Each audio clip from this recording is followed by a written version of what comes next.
Hello, my ARIA family. Just would like to welcome you to the Freddie Mac webinar on COVID-19 response.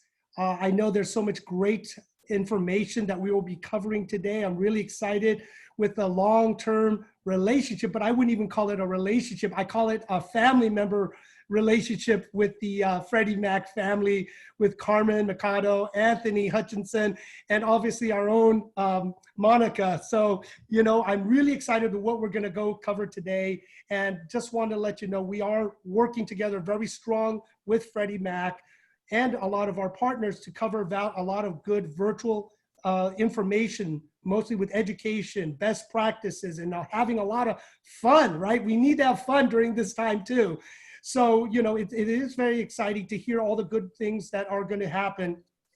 But also, we are doing a virtual global luxury on April 29th. So I hope everyone is signed up for that. I'd love to always hug Monica, Carmen, and Anthony, right? Always love to do that. But we do the virtual hug while we are doing it until we see each other in October at our national convention. And I'm really, really, really excited with the long-term relationship that we have with Freddie on the State of Asia America report that will be coming out in May. So we are digging deeper now as every year we add more and more good information that Freddie gives to us, that Freddie Mac gives to us. And we're compiling this data to be the premier information piece that many other trade organization uses to understand the state of Asia America. So I'm really, really excited for this collaboration, partnership, friendship, but mostly family relationship we have here.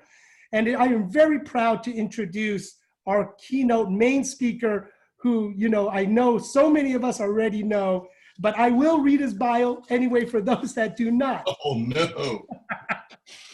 Don't worry, Anthony, we will do it. And it is the unabridged version. The abridged version, it could be a program in itself, but of such a long accomplishment. So Anthony Hutchinson is the Director of Government and Industry Relationships at Freddie Mac.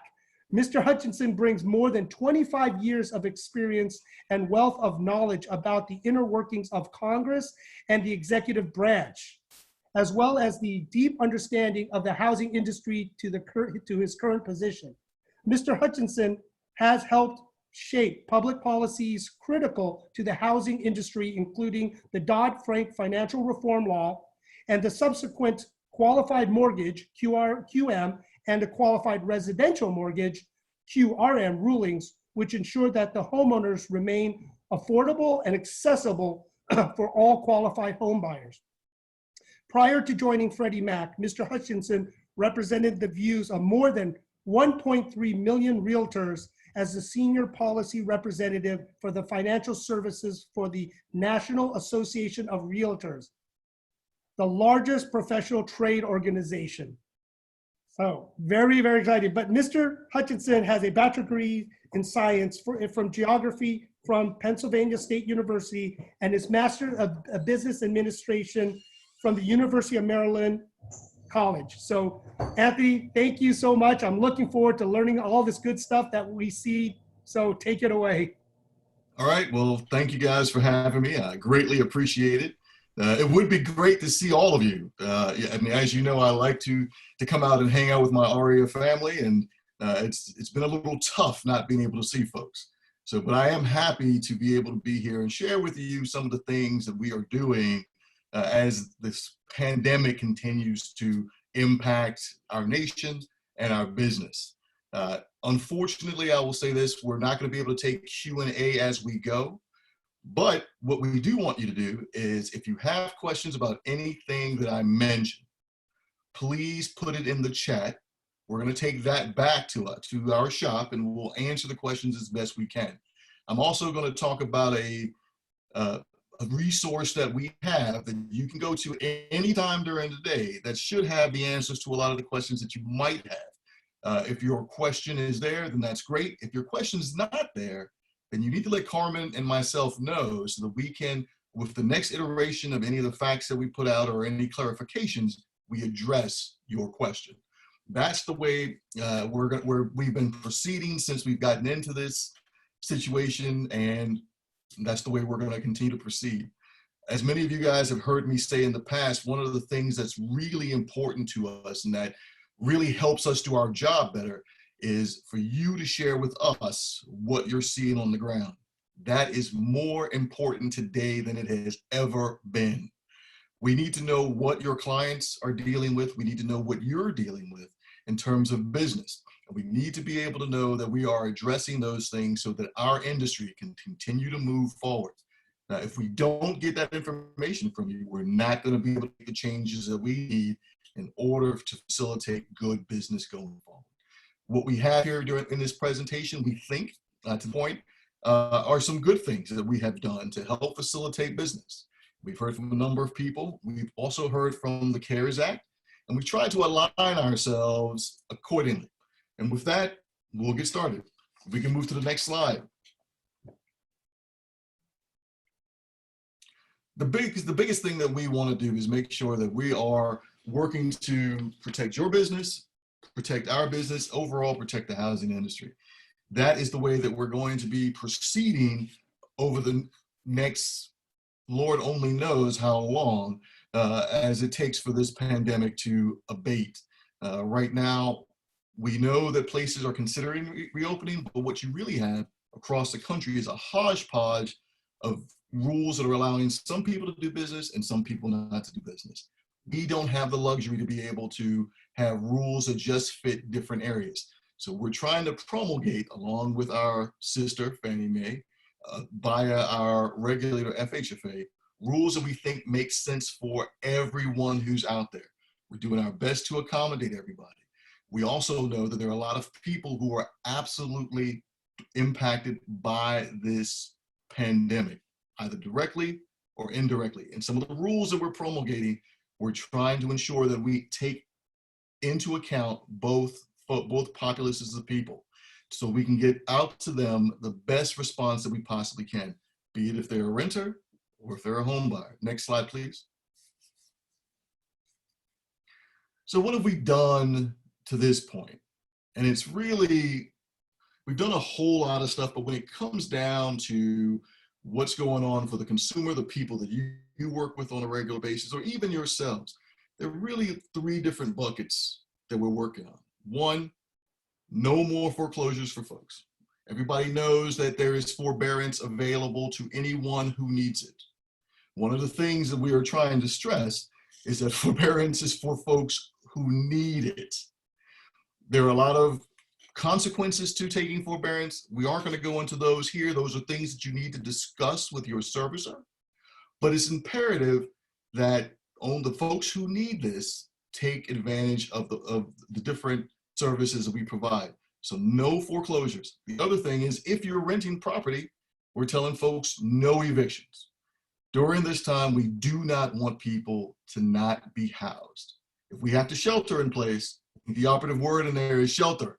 You can't shelter in place if you have no shelter. So we're not going to be in the business of taking shelter away from people.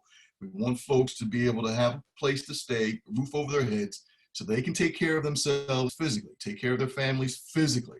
And then, after all is said and done, then we'll figure out what needs to be done on the back end.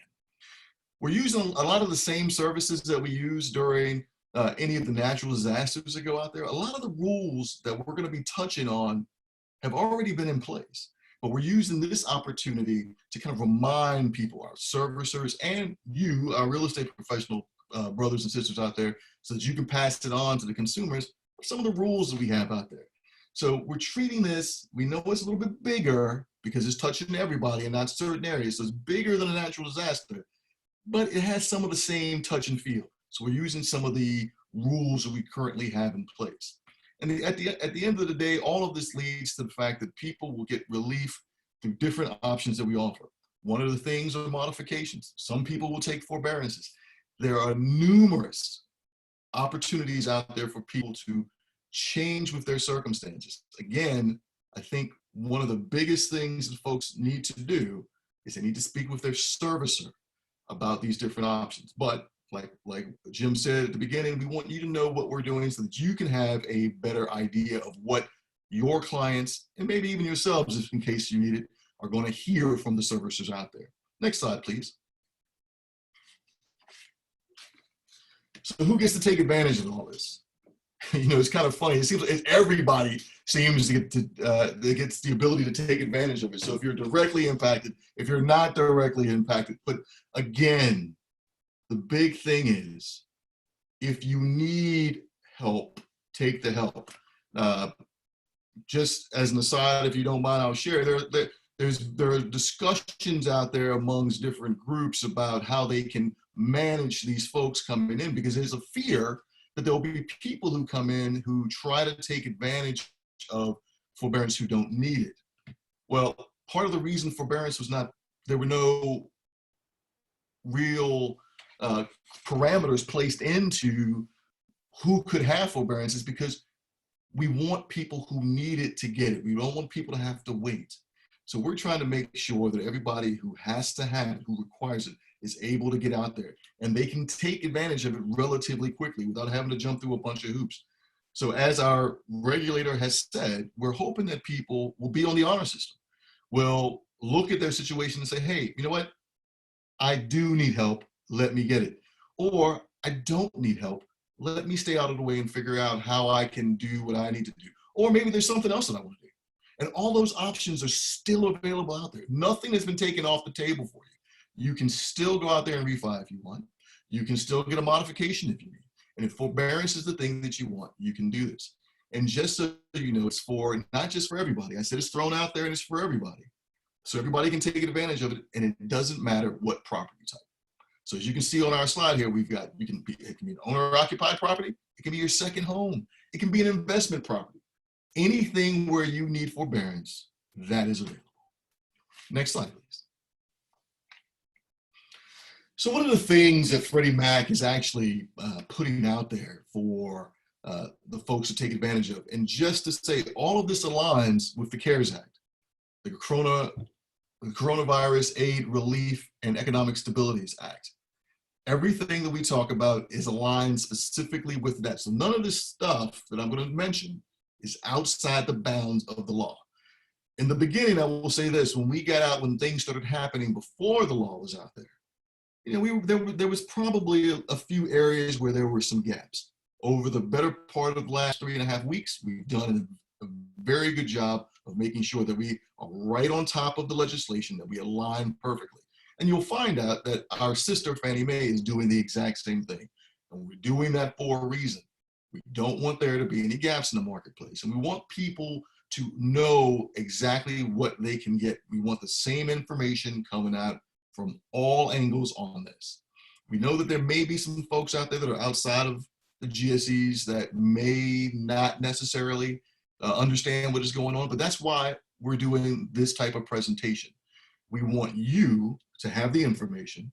And if you hear something that's slightly off, that's not right, that doesn't feel right, doesn't sound right, then you can direct them to the information that we just gave you.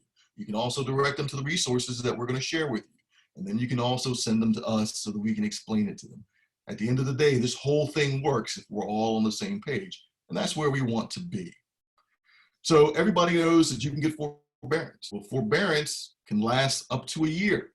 The way that works is the consumer can ask their servicer for up to 6 months of forbearance, and they'll get 6 months of forbearance.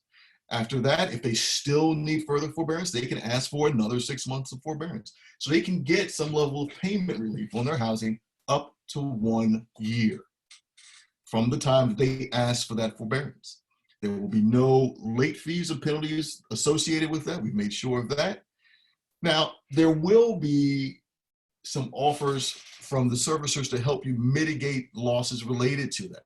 That means servicers will have to talk with the consumer about options on how they get out of forbearance. At the same time, even though they can't tell them not to take forbearance, the servicers are also going to do a very good job of letting folks know what the other options are out there. Is forbearance for them based on their circumstances? Is forbearance not?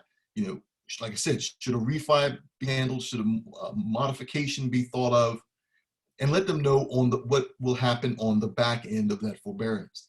I know there's a lot of discussion out there that people believe that forbearance means that it's a payment holiday. Well, that's not true. Forbearance means that you just don't have to pay now, But at some point, you have to catch up, and you're going to have to get back into compliance with the contract that you've made for your mortgage. The servicers out there are very well prepared to be able to tell you everything you need to know about the steps that come after you get to the end of forbearance. And that's why they're going to try to have a conversation with you and your clients about what it means to take forbearance, or if other options are out there available. Next slide, please.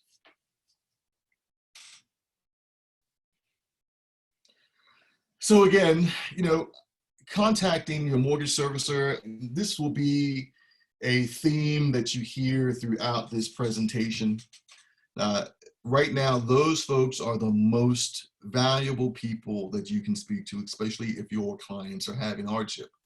I will share with you that mortgage servicers are speaking to us on a daily basis, sometimes more than on a daily basis, and we welcome it, because we need to know what they're seeing in the marketplace. We need to know what the potential impact is going to be on our book going in the future, and we need to be able to prepare any investors for that. We want to make sure that everybody's on the same page so that when we come out of this, we don't gum up the mechanism for the housing industry. We want things to continue to operate the way they have been. So again, talking to your servicers, and those are going to be the guys that are going to present the options. Every option that they present, we support. Everyone. There is nothing that they're going to offer that we don't support. So make sure you speak with your servicers out there, and make sure that they go through their entire checklist of what is available. And I will tell you this, they'll be more than happy to do it. Right now, they know more than ever that they are needed. They are on the front line of helping people stay in their homes. And nobody wants to see people at this time lose their homes. Next slide, please. So this is actually the most important page that I'm going to share with you guys today. This shows you what our forbearance plan is. It's a lot of information on the page. I do not expect you to copy it down. Don't do that. Know that it is posted on our website, so you can go and see it. It's part of one of our bulletins that's out there. And just as an aside, every time that we put out a new guidance bulletin, ARIA is on my distribution list, so your leadership gets it, and your leadership can post it on your website. In fact, I'm pretty sure they have. So anytime there is updated guidance on some of the do's and don'ts that are in the marketplace right now, I would say make sure you check the ARIA page that's linked to the Freddie Mac page that will get you what you need. Anyway, as I mentioned earlier, everything that we utilize or are utilizing for forbearance right now currently exists. All of it has all been out there. So there are not really a whole lot of changes, except for a few things which I'm going to point out. And there are a couple of things that are really kind of important. So first of all, under eligibility, if you'll notice, it says hardship COVID-19 impact. That means anybody impacted by this current situation has the ability to take care of, has the ability to get forbearance, and all of these things apply. There is no documentation that is required. All you have to do is have a conversation with your servicer. Now, they may take information that they need so that they can determine if there are other things that you could do. But in order to get forbearance, there's no documentation that's needed. One of the things that I wanted to point out to you is if you look under hardships, it says unemployment and reduction of income. Those were already there. Those are things that everybody who has been laid off due to this pandemic are going through. So literally, those things were already there. All we've had to do is, again, align ourselves with what the CARES Act said. And the CARES Act effectively said, if you're impacted by COVID-19, you get this. And that's what we've done. The other thing that I will point out to you from this page, and we've already talked about the forbearance plans, the 1 to 6 months, and then up to 12 months, is if you take a look at the forbearance options to bring the loan current, and that's under servicer requirements. That is something that I believe is pretty important, because that's going to be the discussion that folks have about what happens after the forbearance period is over. Again, like I said, we've heard a lot of people out there talking about how they thought forbearance meant a pay holiday. It's great. I'm not going to pay my mortgage for 6 months because COVID is running to my house. No, that's not the way it plays. When you ask for forbearance, you do get to not pay for a while. But again, you've already established a contract with the servicer. That contract says that you have to pay X number of dollars. They are going to figure out how you pay X number of dollars. There will be no penalties for this period because that's specified by law, but they still need to figure that out. And there are a number of different options. And the other thing to realize is even after you come out of the pandemic, if there's issues with your income ramping up, if there's issues with maybe your job didn't come back or the client's job doesn't come back, we don't know how this thing is going to play out. In that option area, there is a ton of things that the servicer can do. So again, the biggest thing that people need to do right now, your clients and anybody who's having trouble, you need to speak with your servicer. I know the servicing times can be a little bit exaggerated. They've gotten down over the better part of the last few weeks. They've really gotten good at this. But you need to sit down and speak with them and understand the full flexibility that they have to help you in this really trying time. The one last thing that I'm going to point out is under the reporting, the servicer reporting. So folks are really interested to know, how is this going to impact my credit? Is it going to show up on my credit? I hear that it's not supposed to negatively impact my credit. All of that is true. It's not supposed to negatively impact your credit or substantially, but it is going to be on your credit that you took a forbearance. And there's a code that the servicers must put in to let everyone know that you required forbearance. How that plays out in the future for future service, for future credit activity kind of remains to be seen. A lot of it, if things play out the way they have for other natural disasters, it probably plays out similar. But I will say this, a lot of that is still kind of up in the air and to be determined. So, but that just to note that there is a notification on your credit related to taking a forbearance. Always happens. Next slide, please. And you can go to the next slide. But really, that is all the news that we can share about the mechanisms of the CARES Act and the things that we are doing for consumers. The one thing I would share is it's changing almost every day. And sometimes it's changing twice a day. And why is it changing? Because folks are coming to us saying, hey, the rules that you guys came out with, the guidance that you've given makes good sense, right? It's helping people. But when you peel that onion, you forgot this piece. Or when you peel that onion, this thing was impacted, which we really didn't expect to be impacted, but it is, and now we need to address it. So you need to check our pages often to see how things are changing and to see what other questions people have out there, because like I said, they're changing daily. The base rules I just gave you are pretty much there to help, but the things that are changing are things that add up on top of those and are little nuances that work with different situations. Make sure you pay attention to that. What you're seeing here is our corporate page related to COVID. We have basically redesigned our website so that when folks come in from the outside, this is one of the first things that they see. And we did it because we want people, one, to know what we're doing, but then two, because we know people need to be able to figure out for their circumstance how they can help. So if you notice, we've got a box for renters, we've got a button for homeowners, and that's really where we want people to go so they can be able to figure out what are the options that are out there for me? How should I proceed moving forward? And we also have a box there if people just want general information about what's going on with COVID. We're linked to the CDC, and as information comes out nationally, we have it there for people to take a look at and share. So this is the jump page for all of us. Next slide, please. So from there, what you'll notice, and this page, which is geared toward multifamily, may not work for a lot of folks on the phone, but it could, especially people who have rental properties or do commercial. So we have two pages that are set up. We have our multifamily page and we have our single family page. And the reason we have those two pages is because both are being impacted differently by the current situation that we're in. There are rules that are going to be promulgated related to multifamily, and then there are going to be rules that are going to be promulgated related to single family. You go to the multifamily page to see what is going on. And if you can notice there, you'll see that there are numerous updates to things that are going on.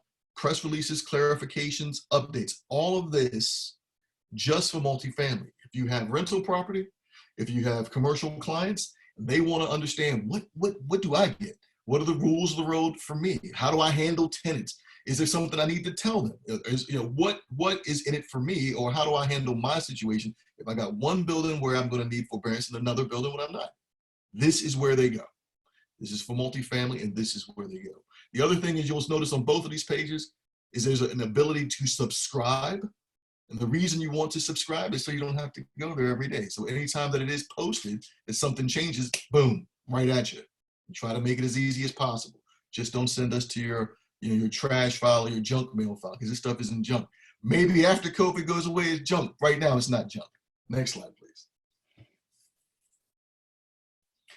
This is the single family page. Actually, if you take a look if you look at both of the pages, you see this one looks like it's more organized. I would say not more organized, just more stuff that's coming. They had to make sure it was more organized.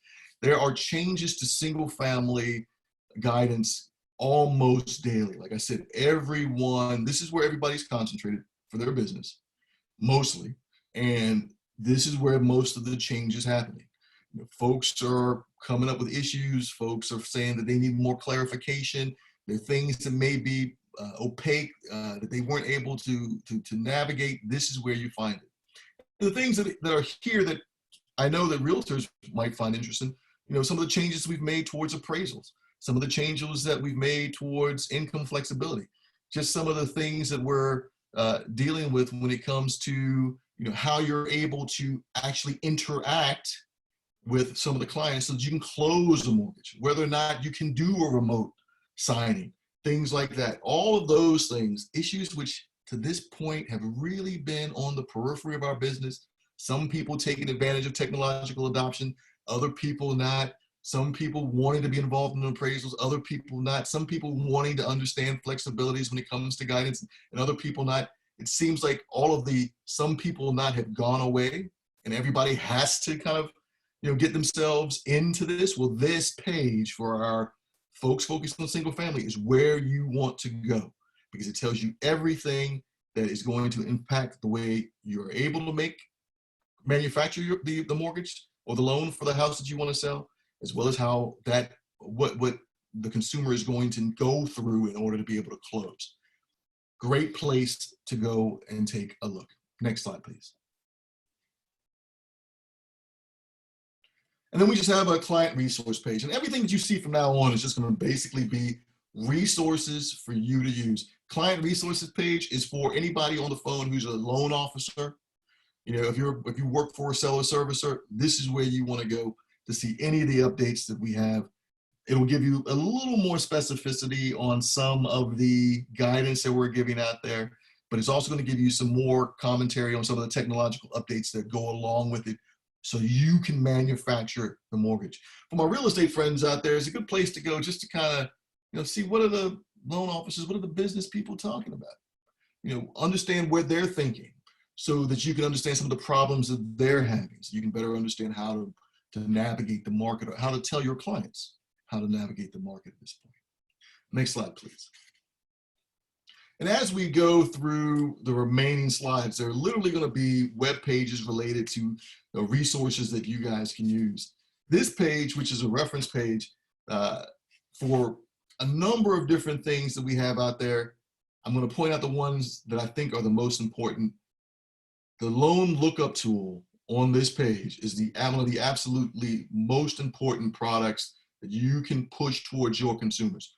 The reason being, CARES Act impacts people who have loans that are backed by government agencies, meaning FHA, Ginnie, or the GSEs. There are a number of people who don't have loans that are backed up by us. So a lot of the things that we've been talking about will not apply to them. However, if you do, or you suspect you do, I'm sure you might want to know. Well, if you go to our loan lookup tool, what you can do is you can put your address in. And I think there's a section where it asks for like the last 4 digits of your social security number. That's all it is. it's an identifier code for us. And it'll tell you, does Freddie Mac own your mortgage? If Freddie Mac owns your mortgage, and everything that we've been talking about applies to your mortgage, if you need forbearance or loan modifications, what have you. Fannie Mae has the same thing. Don't like to talk about my brothers and sisters at Fannie Mae, but I have to. They have the exact same thing. And you would want to go there and see, do they have my loan? If you go there and find out that they've got your loan and you don't like it and you want it to come to us, let us know and we'll go over and steal it. Can't guarantee it'll happen before the pandemic's over, but between you and me, I'll get it. Anyway, but that's a good tool to have. The other things that are here, take a look at a couple of the blog articles out there. Avoiding fraud. That is something that people are really afraid of right now. A couple of good articles out there. There's foreclosure scams that are still going on. In fact, they're picking up. Make sure you guys read that and pass that on to your clients out there so that they can really be educated about what's going on. The other thing to note is you can link to any of our articles. So you can take these. You don't have to go right to this page. You can link to our articles, put them on your page so that you can provide that service to your clients straight away. Just a little something that we threw out there. I think that's great for folks to have. At this point, we're trying to get more out there to the consumers, but we know you guys are right there. So make sure that you share that. Next slide, please. And as I mentioned, we're getting to the point where we're just going to be talking about a number of different resources. And I know I'm getting close to the end of my time, and I want to be able to pass it on to Carmen so that she can come in and talk before we have to close out things. And I'm sure you guys are more than tired of hearing my voice anyway. When I normally give talks, I tell people, you don't want me talking at you. You want to have the conversation with me, but you're getting what my kids get. I hope it's not scaring you. So when I come out to do another presentation, you won't run away from me. But anyway, couple things here that are really cool resources for you. One, the My Home by Freddie Mac is our consumer-facing webpage. That has everything about home buying, why it's important, things that folks need to know. That's another link that you can put on your page to get out to folks. Great articles are coming out about COVID, about, again, talking about fraud, anything that they need, we're throwing all the resources there. This next one is, for us, we have a relationship with some of the borrower help centers out there. There are about 14 of them around the country. This is a link if your folks have some dire need, don't really feel comfortable talking to their servicer, even though they should, but don't, and really want somebody who's independent to talk to about what are their options, what can they do. Work with our borrower help centers. They're highly trained, they're HUD certified, but they're highly trained to be able to handle all of the issues that your clients can have. And at this point in time, these places become more valuable than they have been in the past, and they're geared up for it. Their sole purpose is to help people find ways to stay in their homes. If they can't stay in their homes, then find ways for them to be able to move out of them in a very humane, easy way. But right now, they want people to stay in their houses. So they're there and they're geared up to do it. The other thing is we've got a link where we've got just a plethora of documents that have been translated into a number of different languages. I would say go there just to see the different documents that we have. Right now, we only have Chinese, and I believe that's Mandarin, not Cantonese, and Vietnamese out there. I know that we are looking at Korean and Tagalog for translations to come. So that'll be more later in the year, hopefully more sooner than later. Don't know the timing on that. But if you've got any documents that people need to better understand and they want to read them for themselves, I would say use that page as an opportunity to get some of the product. Next page, please. And then lastly, these two sites, and then what you'll see after this are just some introductory pages to each one. And I think what I'll do is we'll flip through each of those introductory pages just so you can take a look at it. And then I'm gonna kick it to Carmen because I've had you guys on here for long enough. But we still have our Credit Smart program out there. If anybody is interested in housing right now, trying to figure out, well, how do I get my credit back in shape so when this thing is over, I can go ahead and buy a house? Boom, Credit Smart. There's also a good module, number 12, as is highlighted, about protecting your house as an investment. So what do you need to do in order to make sure you can keep your house? That's a great one. The other one is under is module 6, which talks about preserving home ownership. But those 2 modules within the Credit Smart are really good places to go or direct your clients so they can understand how to kind of navigate some of this that's going on so they can maintain their home. Good self-learning for them. But the 2 things you see our Credit Smart, which is our full-blown package of education, and then we have a kind of an abridged Home Buyer U, 6 modules that people can take a look at when they're just trying to figure out, how do I get into the process? How do I get through it? And that's there for you as well. While we're all sheltering in place, it's probably not a bad time to revisit, how do I budget? How do I make sure that I can stay in my house? What are some of the things that I need to consider? Do I need to replace my roof? When all these different questions that pop up, or just to give yourself your own self-assessment to make sure you're still on firm footing as you move down the path of home ownership. Am I still where I need to be? These are 2 sources that can help you do that. Next page, please. Next page, please. So again, all we're going to do now is to show you some of the landing pages that have information on the different things I've talked about. This is our landing page for our Borrower Help Center network. Next page, please. And this is the My Home page. The one thing I like about this is it's organized for consumers. So we've got a lot of questions that are already pre-asked that they can take a look at, tries to help them kind of cue them so they can work through the home buying process or to see where they are. Really a good tool. We've put a lot into that over the last year and a half. I would suggest pushing that out to your members and your friends. Next slide, please. Our Credit Smart Education page, I was just talking about that. Note, this is free. And the materials you can download, you can access online, and you can download. Next page, please. And then we have our Credit Smart Home Buyer U. Now, I think we may have 1 page after this, and then I'm going to turn it over to my friend Carmen. You can go to the next page. Nope, 2 pages to go. This just reiterates the information I said, that we have things translated. Again, we're trying to continue to build our library. We know that there are a lot of folks out there who want to read the documents in their own language. We're moving as fast as we can. I would say this: if you find a populace that you see that's growing, that it seems like we're not paying any attention to, that we're not hearing about. I mean, we've got the Tagalog, we got the Korean, but if there's other stuff, I don't know, maybe it's Russian, I don't know, maybe it's, I don't know. You tell me, and we'll figure out how to get it in the queue so we can add more languages. Next page. All right. And now I'm going to slow down and pass it on to my friend Carmen. This is just last page right here. Great articles associated with it.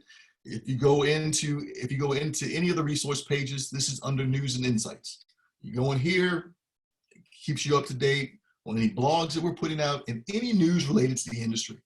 Good way to keep up. The one reason we show you all these sites is because it's kind of a one-stop shop. Instead of you having to go all over the web trying to figure out who I need to read or what I need to see in order to fully understand what is impacting the housing market right now. The sites that I've given you, the pages I've given you, we've tried to contain all that in one place. So I would say if you have a chance, go view those and figure out where you need to be. So with that, I'm going to stop talking. Been talking for about 40 minutes now. I know I've driven most of you guys crazy. I appreciate all of you guys hanging in there with me. I miss all of you guys immensely. Hopefully we will be able to get together in October, because I would love to not only hug everybody, but I will not promise that I'm going to buy people drinks, but I will be drinking with most of you when I see you, because you know I like that. Anyway, thank you guys again. I'm going to pass it on to my friend Carmen to wrap it up for us.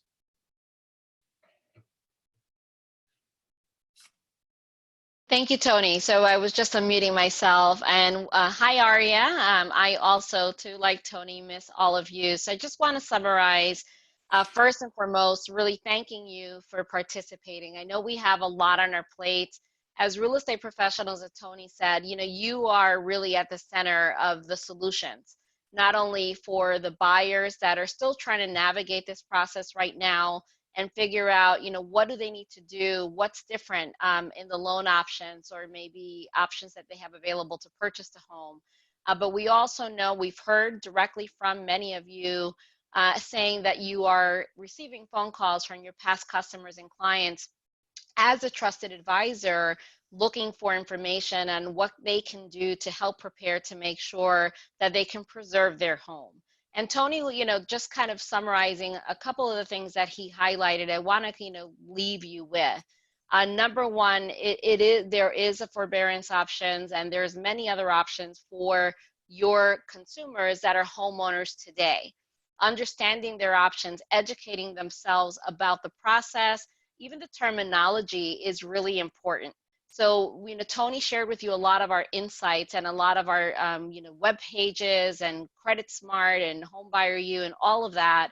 And the real reason, like Tony mentioned, is because you are receiving these direct communications, but also as real estate professionals, you're looking for ways to stay connected with your network, not only, again, past or even prospects of individuals that want to buy. So we do strongly encourage you to engage with us online. And you've heard me present, you've heard Tony and many of our Freddie Mac peers talk to you about engaging with us on our Real Estate Resource Center, which is the news and insights that you're seeing here. The information that's available, it's much to cover on this webinar, but what I will say is that we are eager to send this information with you and to your consumers. More than ever now is when you are the trusted advisor, and more than ever, we rely on this relationship that we have with you to reach that consumer. So I would say, you're going to see, I believe Ari is going to be dropping in on the chat some questions. We want to hear from you. As Tony mentioned, we want to understand what's working, what's not working. And if you don't provide that information to us, there's no way that we can send that back up to see if there's other solutions that we can put out there. So if you can see on the drop, thank you for that, Aria. I see you dropped in the actual link that would take you directly to the COVID-19 webpage. So if you just copy that from the chat box into your browser and save it as a favorite, you'll always have access to the most relevant information. And you'll see that it's always dated so that you can make sure that it is the most up-to-date information, because like Tony said, we're in a very fluid environment and we are updating it, Tony, it seems like every week, right? Sometimes every day. So we do encourage you to go there. We also encourage you to provide us feedback as to what are you seeing out there that's the most impact for your customers or your consumers, and share that information with us. So, hopefully you'll engage with us. And, obviously Jim and the entire ARIA national team, we want to thank you for your partnership. And we do look forward to hearing from you and engaging with you in this really pandemic time. And more than anything, please stay healthy and stay safe. Absolutely. Carmen, Tony, thank you so much. And first round is on me when I see you both, whatever your drinks, give you that real hug. But thank you, for the relationship with Freddie Mac. You guys have been a tremendous partner to ARIA. We will be your eyes and ears, giving you feedback, intel, so you can better serve the community, and all that you've been doing to help get us homes, but now keep us in our homes during this time of crisis, and helping pass good information out, especially with all that's going on. And I've learned a tremendous amount, and I knew I would. So thank you so much again, and can't wait to see you all in person. And thank you for the relationship we had. And I know we'll see each other again very soon when we launch the new State of Asia America report. So thank you so much again. Very welcome. Thank you. Thank you so much.